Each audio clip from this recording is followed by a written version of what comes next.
They called her a spoiled brat. A British princess playing mafia queen in her dead father's world. He was an insane thug. A Korean devil who murdered his way to a throne nobody thought he deserved. When their father's wills forced them into marriage to stop an Italian invasion, everyone expected bloodshed. What they got was far more dangerous. Before we dive into this story of pride, power, and a passion that could destroy everything they've built, hit that subscribe button and turn on notifications. Because trust me, you don't want to miss how this unfolds. Drop a comment right now. Would you marry your worst enemy to save your empire? Now let's get into it. London rain slashed against the windows of Jackie Belvedere's Mayfair study like knives. Each drop a warning that danger was coming from more than just the weather. At 28 years old, Jackie had learned to recognize threats in the spaces between sentences, in the way Brat, her consigliere, shifted his weight, in how her security detail's hands drifted toward their weapons. She stood behind her father's antique desk, the same desk where she'd collapsed 6 years ago at 22, grieving and furious, surrounded by men who'd wagered she'd crumble within weeks. Now that desk was hers. The office was hers. The empire was hers. Every territory, every soldier, every blood-soaked alliance, she'd claimed it through sleepless nights and decisions that would have destroyed softer people. Tonight, Jackie wore a cream Armani suit tailored like battle armor. Her dark hair swept into a sleek chignon. Diamond studs glinting like ice. Her mother's wedding bracelet hidden beneath her cuff like a prayer. The will sat on the desk like a loaded gun. Jackie's fingers traced the edge of the parchment, her father's signature still sharp and decisive even in death. Brat stood by the door, his massive frame tense, eyes scanning the room as if enemies could materialize from the shadows. He'd been with her father for 20 years, with her for 6. If Brat looked worried, things were worse than bad. "Read it again," Jackie said, her voice steady despite the rage building in her chest. "Marcus." "No," she corrected herself. Brat shifted, pulling out his phone to display the digital copy their lawyers had sent. His deep voice filled the study, each word landing like a hammer. In the event of external threat to the Belvedere territories, the heir must enter into strategic alliance through marriage with the Chen family of Seoul within 4 months of this will's reading. Failure to comply results in transfer of all assets to designated trustee. And the trustee? Jackie already knew. She just needed to hear it spoken aloud, needed the fury it would ignite. Alessandro Rossi's man. Luca Castellano. Barrett's jaw clenched. "They've already moved on 3 of our warehouses in East London. Intelligence says Rossi absorbed the Kozlov family last month. He's coming for us, and your father knew it." Jackie stood, walking to the window. The rain had stopped, leaving London gray and cold. Somewhere in this city, Rossi's soldiers were positioning themselves, waiting for her empire to collapse from within. Her father had built this kingdom on cunning and violence. She doubled its wealth through legitimate business fronts while maintaining the iron fist in the shadows. She spoke 4 languages, held degrees from Oxford, and had personally eliminated 3 family heads who'd mistaken her elegance for weakness. And now her own father was forcing her hand from beyond the grave. "The Chen family," she said quietly. "What do we know?" Brat pulled up a file. Chen Yen, 31, took over the Seoul operation at 19 after his adoptive father was murdered, built it into the largest underground network in East Asia. Brutal, efficient, and, he paused, he calls European operations soft. Jackie's laugh was sharp and humorless. "Then he's about to learn just how soft I am. Book us a flight to Hong Kong. If I'm going to marry a thug, I'll make sure he knows exactly who he's dealing with." Seoul's skyline glittered like shattered glass against the night, beautiful and deadly. Chen, Yen stood on the balcony of his penthouse headquarters, smoke from his cigarette curling into the cold air. Below, the city pulsed with life he controlled: nightclubs, shipping routes, politicians, judges. All of it tied together with money, fear, and loyalty. He built one brutal decision at a time. Hyung. Jae-sung's voice cut through his thoughts. His second in command, his brother in everything but blood, stepped onto the balcony holding a leather folder. Your father's will. The lawyers just sent the full document. Chen didn't turn. I know what it says. Then you know we have 4 months. I know, Chen said, crushing the cigarette under his heel, that my father wants me to chain myself to some British princess who probably can't tell a Glock from a paperweight. Jae-sung was quiet for a moment. Then, carefully, the Rossi family absorbed the Kozlov operation. They're expanding east. If they take the European territories, they'll come for us next. Your father saw it coming. Chen finally turned, his tattooed forearm visible beneath his rolled shirt sleeve, the dragon's tail curling toward his wrist. He'd gotten it the night he killed the men who murdered his adoptive father, sitting in a back alley shop at 17, letting the pain remind him what he was capable of. Jackie Belvedere, he said, taking the folder. Her photo stared back at him. Sharp cheekbones, cold eyes, designer suit. She looked like every entitled heir who'd ever underestimated him. She inherited at 22. Probably had everything handed to her. Intelligence says she's eliminated 3 rival family heads personally, Jae-sung offered, and tripled their legitimate revenue while maintaining territorial control. Chun snapped the folder shut. Then she's smarter than most. Doesn't mean I have to like her. You have to marry her. I have to sign a contract, Chun corrected. Marry her in name. Unite the families on paper. Stop Rossi from swallowing everything we've built. But make no mistake, Jae-sung, she'll stay in her world, I'll stay in mine. This is business. Nothing more. Jae-sung nodded slowly. Hong Kong. 2 weeks. Hong Kong. Chen agreed. Already planning how to maintain control of an alliance he never wanted with a woman he'd already decided to despise. The Peninsula Hotel suite was neutral territory, chosen specifically because neither family had connections there that could turn a meeting into an ambush. Jackie arrived first, Barrett and 2 other guards flanking her as she stepped into the marble-floored room.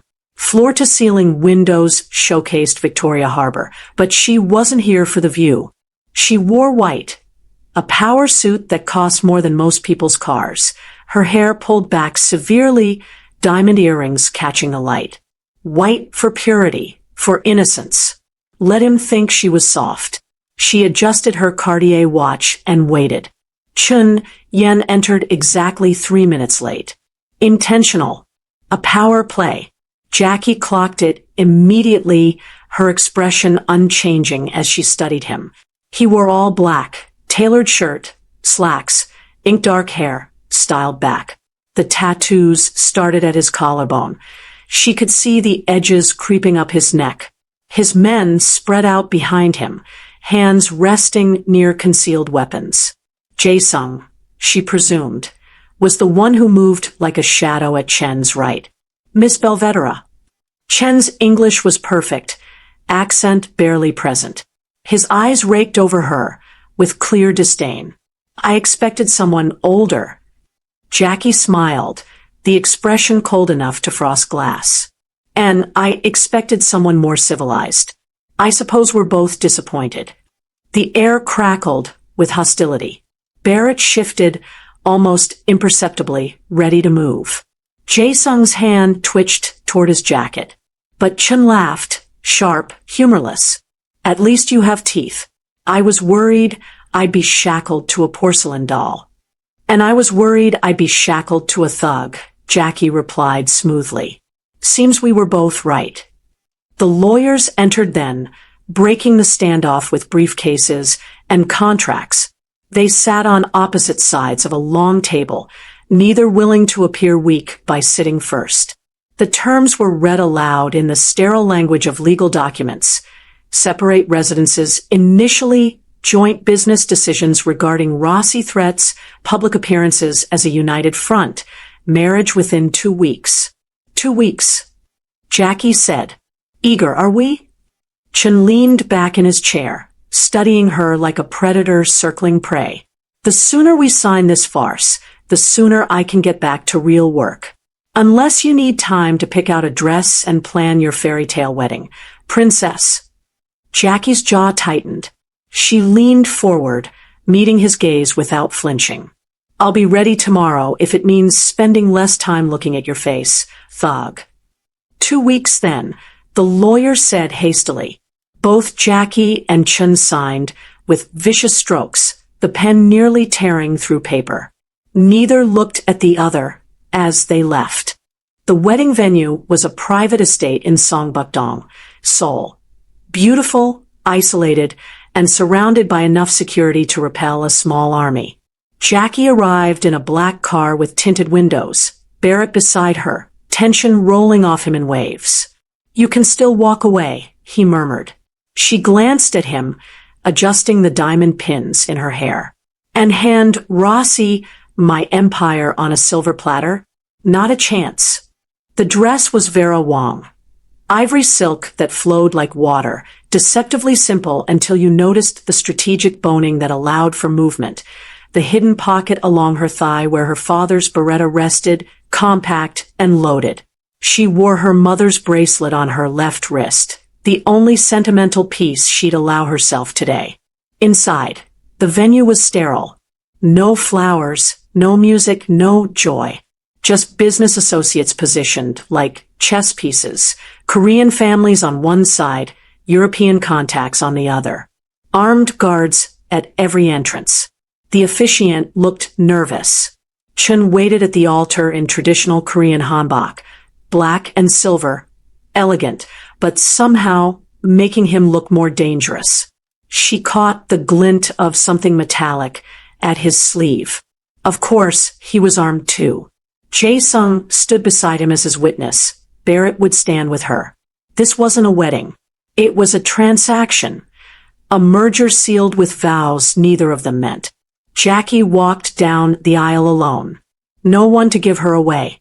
She'd been walking alone since she was 22. The officiant's words blurred together. Meaningless promises about honor and devotion. When it came time for the vows, Jackie's voice was clear and emotionless. I do. Chen's response was equally flat. I do. The rings were platinum bands, simple and cold. When they slid onto each finger, both felt like shackles. You may kiss the bride.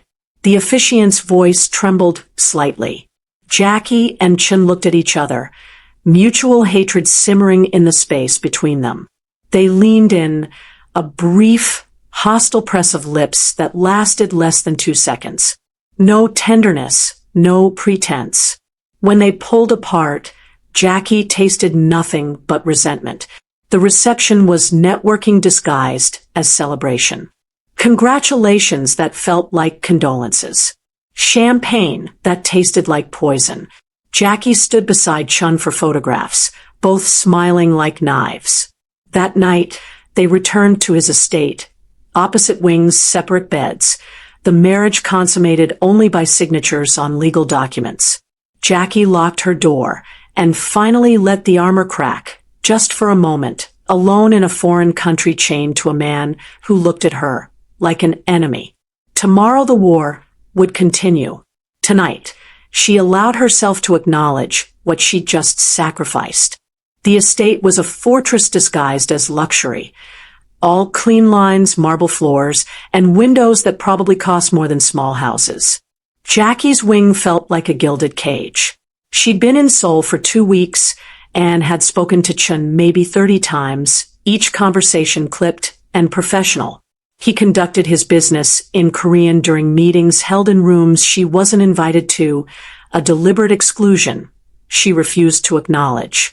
She worked from her suite, managing Belvedere operations across 6 time zones.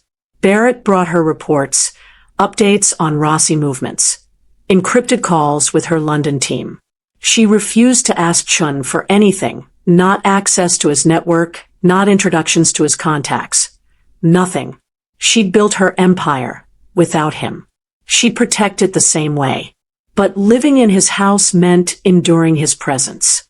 The staff walked on eggshells, caught between two bosses who barely acknowledged each other's existence. Dinners were mandatory, Chen's rule for maintaining appearances, but they were exercises in controlled hostility.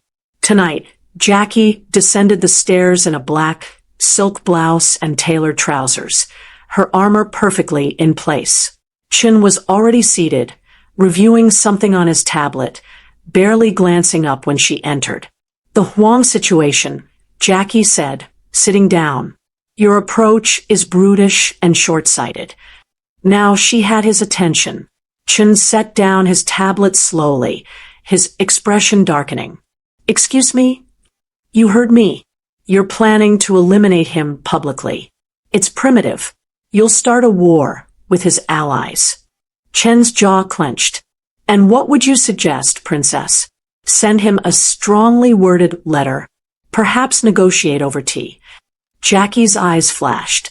I'd suggest using intelligence over violence. Expose his embezzling to his own people. Let them handle him internally. You get the same result without the bloodbath.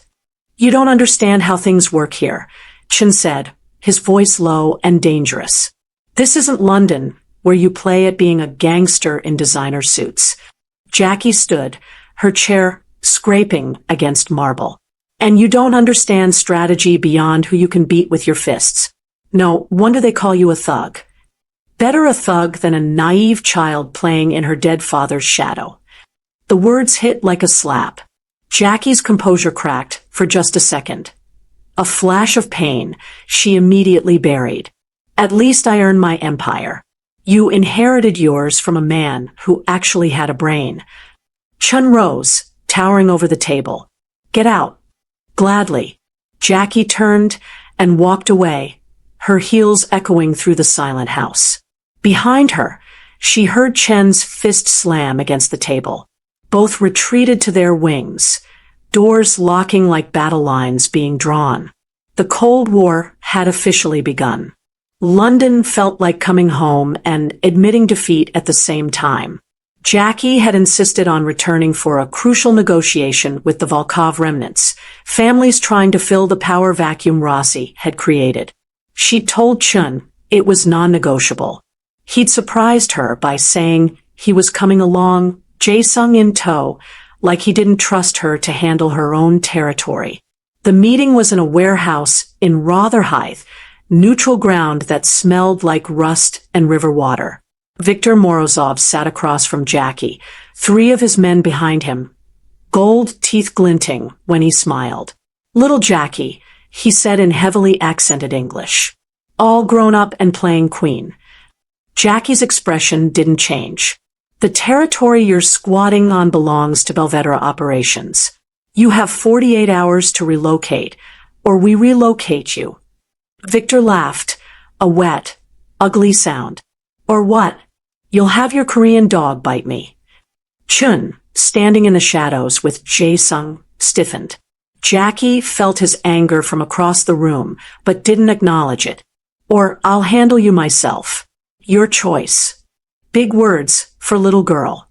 Victor stood, his men moving with him. Maybe I teach you respect first. It happened fast. Victor reached for her, probably intending to intimidate, maybe worse. Jackie moved like liquid, catching his wrist, twisting hard enough to hear bone crack, simultaneously drawing the blade from her jacket lining. She had it against Victor's throat before his men could draw weapons, her other hand producing the compact Glock from her waistband, aimed at the nearest guard. Move, and I paint these walls with him, Jackie said calmly. Barrett and her team flooded in from side entrances, weapons raised. The Volkov men froze. 48 hours. Jackie repeated, pressing the blade until a thin line of blood appeared. Or I'll send you back to Moscow in pieces. She released him with a shove. Victor stumbled back, clutching his wrist, murder in his eyes, but fear there too. He nodded once, retreating with his men. When the warehouse emptied, Jackie cleaned her blade on a rag Barrett handed her, adrenaline still singing through her veins. She finally looked at Chen. He was staring at her like he'd never seen her before, the contempt gone, replaced by something else. Surprise. Respect. Maybe both. Maybe I underestimated you, he said quietly. Jackie met his eyes, her voice ice. That was your first mistake. Don't make a second. Something shifted after London. Chen started inviting Jackie to his strategy meetings, actually translating conversations instead of leaving her in the dark. She'd proven herself, and he was pragmatic enough to recognize an asset when he saw one. Jackie brought intelligence Barrett had gathered on Rossi's Eastern European expansion. 3 new territories absorbed in 2 months, each one bringing Alessandro closer to their borders. Dinners stopped being battlegrounds and became war rooms. They ate over maps and encrypted tablets, trading information like currency. One evening, after successfully intercepting a Rossi shipment headed for Busan, Chen poured them both whiskey, expensive, smooth, the kind you sipped slowly. You were right about the Huang situation, he admitted, settling into the chair across from her. Exposing him worked cleaner than elimination would have. Jackie accepted the glass, surprised by the concession. And you were right about the shipping route adjustments. I wouldn't have seen the vulnerability. They drank in comfortable silence, the first they'd shared since this marriage began. The tension between them had changed texture, still present, still electric, but no longer purely hostile. Outside, Seoul glittered like scattered diamonds, beautiful and dangerous. Why did you really come to London? Jackie asked suddenly. Chen's eyes met hers over the rim of his glass. To make sure you weren't planning to dissolve this arrangement the moment you touched British soil. And I watched you nearly kill a man twice your size without breaking a sweat. Reminded me that underestimating people is how you end up dead. Jackie smiled, small and genuine. Your father, the one who was murdered. What was he like? Chen's expression shuddered for a moment, then softened into something almost vulnerable. Strong. Fair. He found me stealing food from his restaurant when I was 12. Should have killed me or turned me over to police. Instead, he took me home, fed me, trained me, gave me a name, a purpose. His jaw tightened. When they cut him down in his own office, I was 17. Too young, too angry, too hungry for revenge. You made them pay, Jackie said. It wasn't a question. I made the whole city pay. Built something he would have been proud of, even if the methods weren't always. He trailed off. Jackie leaned forward slightly, her voice softer than he'd ever heard it. I'm terrified every day that I'm not enough, that I'm just pretending to be what my father was, and everyone can see through it. Chen looked at her, really looked at her, seeing past the armor to the woman underneath. You're more than enough. Anyone who can't see that is a fool. The air between them thickened, charged with something neither was ready to name. Jackie stood abruptly, breaking the moment. Tomorrow, the Rossi intelligence Jae-sung mentioned. Tomorrow, Chen agreed, watching her leave, something shifting in his chest he refused to examine. The charity gala was a performance. Wealthy elites playing at philanthropy, while criminal empires negotiated in shadows. Jackie wore emerald green, a dress that hugged every curve while allowing for movement. Chen wore a black tuxedo, his tattoos hidden except for the barest hint at his collar. They arrived together, his hand at the small of her back, playing the part of united couple for cameras and curious eyes. Inside the Seoul Grand Ballroom, champagne flowed and string quartets played. Jackie recognized several faces. Legitimate businessmen with illegal side ventures, politicians who took bribes with smiles, families who'd pledged loyalty to Chen. She and Chen separated to work the room, each gathering intelligence, making connections, presenting the image of an unbreakable alliance. Jackie was speaking with a Japanese tech mogul when she caught it. A waiter moving wrong, his eyes scanning not for empty glasses, but for exits. Barrett saw it too, his hand moving toward his concealed weapon. Then the lights exploded. Gunfire erupted from 3 directions simultaneously. Rossi's men, disguised as staff, flooded the ballroom with military precision. Guests screamed, dropping to the floor. Jackie moved on instinct, drawing the weapon strapped to her thigh, taking cover behind an overturned table. Chen appeared beside her, his own gun drawn, blood on his sleeve. 12 shooters, maybe more, he said, breathing hard. Exits blocked. Then we make our own. Jackie fired twice, dropping an assassin advancing on their position. Chen took out another, his movements brutal and efficient.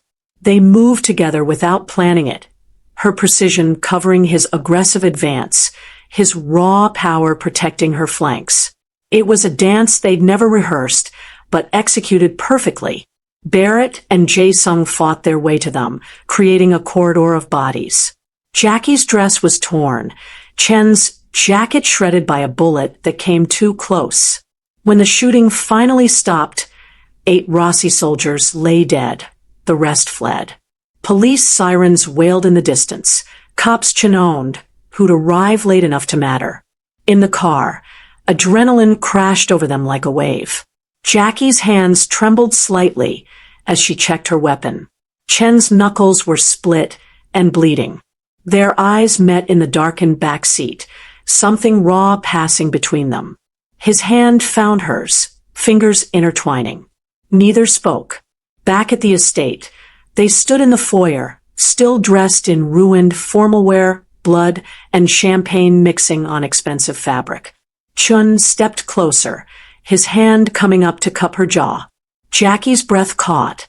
They hovered there, lips inches apart, the air crackling with want and fear, and something far more dangerous than bullets. "This doesn't change anything," Jackie whispered, even as she leaned in.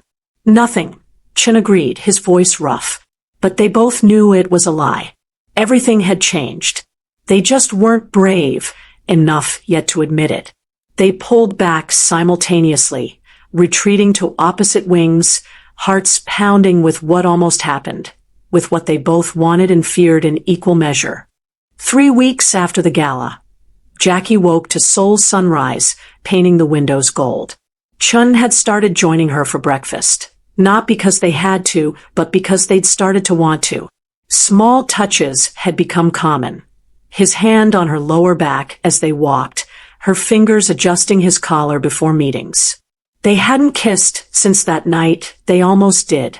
But the tension pulled tighter every day, a wire about to snap. This morning felt different. Jackie descended the stairs in silk pajamas and a robe, her hair loose for once. Chun was already in the dining room, but he wasn't alone. A woman stood beside the table, petite, beautiful, holding a folder like a weapon. Her eyes were red-rimmed, her hands shaking. Min-seo. Jackie recognized her from surveillance photos Barrett had compiled on Chen's past associations. A brief connection years ago, nothing serious. Nothing that should matter now.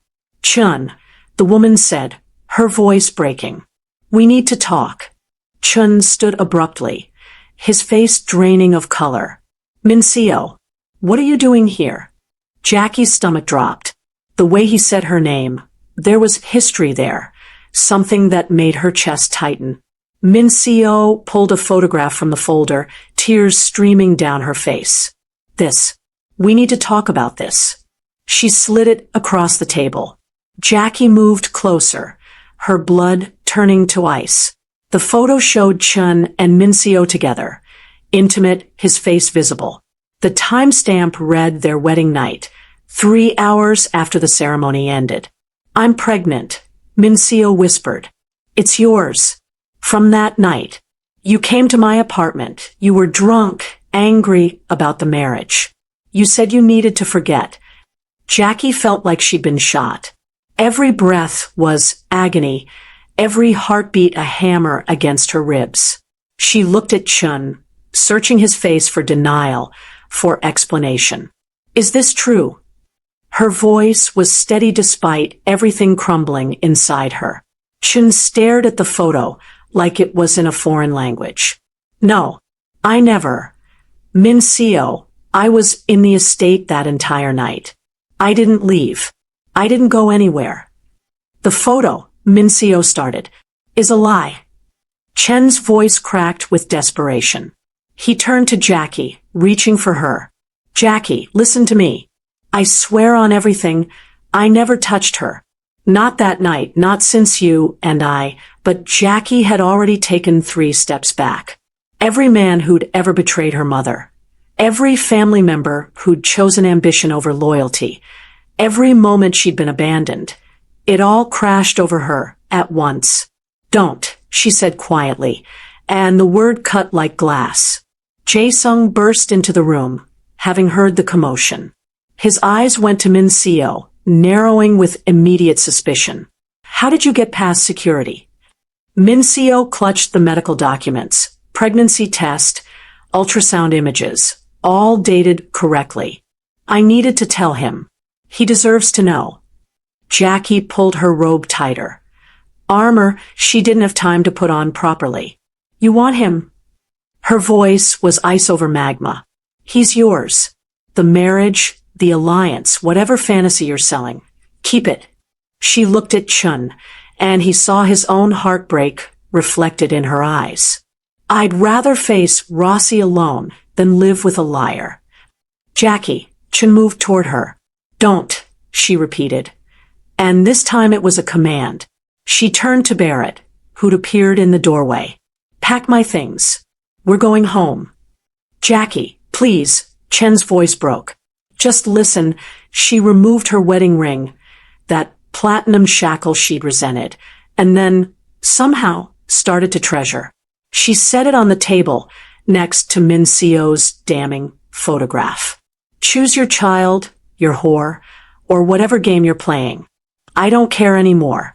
I'm done. She walked away, spine straight, refusing to let them see her shatter.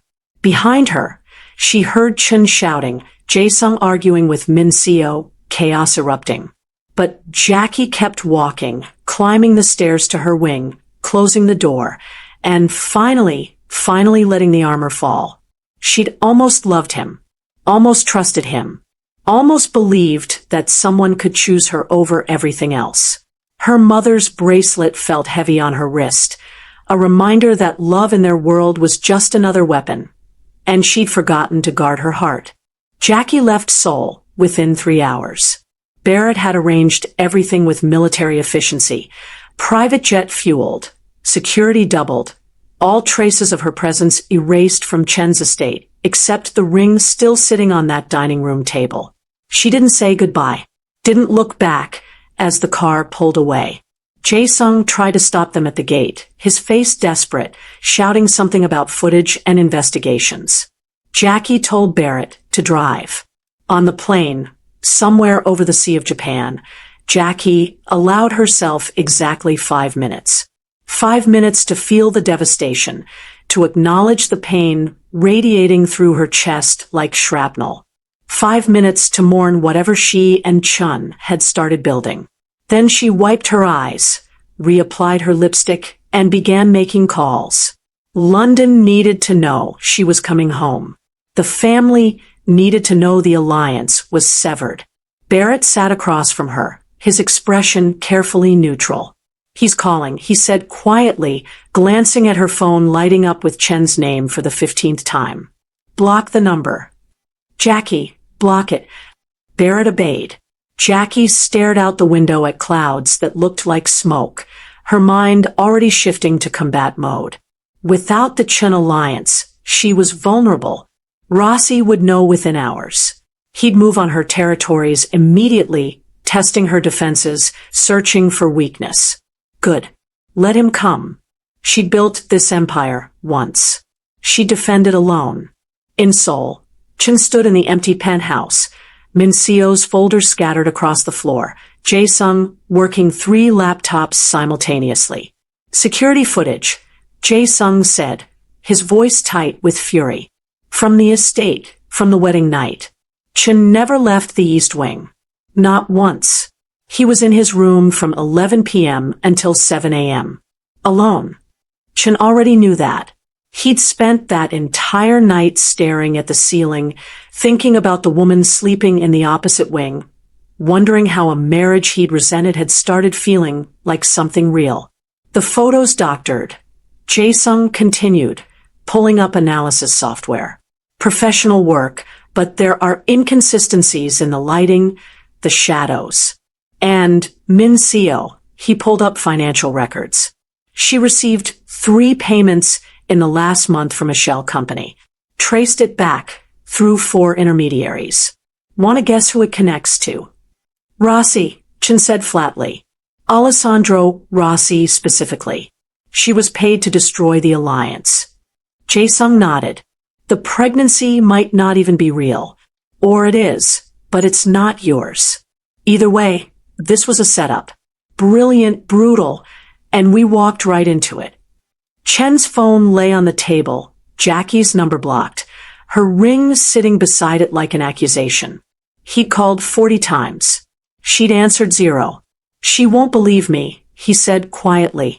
Jae-sung looked at him, really looked at him, and saw something he'd never seen before. His brother, his boss, the man who'd never shown weakness, looked broken. Then make her believe. How? She's in London. Her guard probably has orders to shoot me on sight. And even if I could reach her, why would she listen? I called her enemy for months. Treated her like a burden. By the time I realized, he stopped, jaw clenching. By the time you realized you loved her, Jae-sung finished. Chen didn't deny it. Outside, Seoul glittered with the empire he'd built, the power he'd amassed, the reputation that made grown men fear him. None of it mattered without her. His phone buzzed, not Jackie but his intelligence network. Rossi soldiers were mobilizing toward London, 3 separate teams, hitting Belvedere territories simultaneously. Jackie was walking into a war zone alone, heartbroken and vulnerable, exactly as Rossi had planned. Chen grabbed his jacket, his weapon, his rage. Get the plane ready. We're going to London. She won't want to see you, Jae-sung warned. I don't care. Rossi's coming for her, and she doesn't know it yet. She can hate me after I make sure she survives. He picked up Jackie's ring, slipping it into his pocket like a talisman. The marriage was broken, the alliance shattered, but Chen had learned something in these months with Jackie Belvedere. Some things were worth fighting for. Some people were worth dying for. And he'd burned the whole criminal underworld to ash before he let Rossi take her from him. Even if she never forgave him, even if she never wanted him back. She was his wife, his partner, he didn't let himself finish the thought. There'd be time for confessions after she was safe. If she was safe. Chen boarded the plane with murder in his heart and a diamond ring in his pocket, racing toward a woman who'd blocked his number, and a war neither of them could win alone. Before we continue, let me ask you something. How many times have you built something with your own hands, a career, a relationship, a dream, only to watch someone else try to tear it down? Jackie and Chen know that feeling. And what happens next? Whether they destroy each other or save each other. That's a story you don't want to miss. Hit that subscribe button right now. Because here's the truth. The people who subscribe aren't just watching a story unfold. They're the ones who understand that sometimes the person you hate most is the only one who truly sees you. They're the ones who know that trust, once broken, is the hardest thing to rebuild. And they're the ones who'll be here when everything Jackie and Chen thought they knew gets turned upside down. Turn on notifications. Because when the truth about Min Seo comes out, when Rossi makes his final move, when these two have to choose between pride and survival, you'll want to be first to know. The next chapter drops soon. And trust me, you don't want to hear spoilers from someone else. This is the kind of story that hits different when you experience it in real time.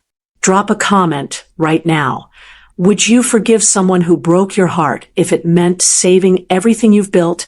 Or would you burn it all down and start over alone? Now, let's see what happens when Chen lands in London.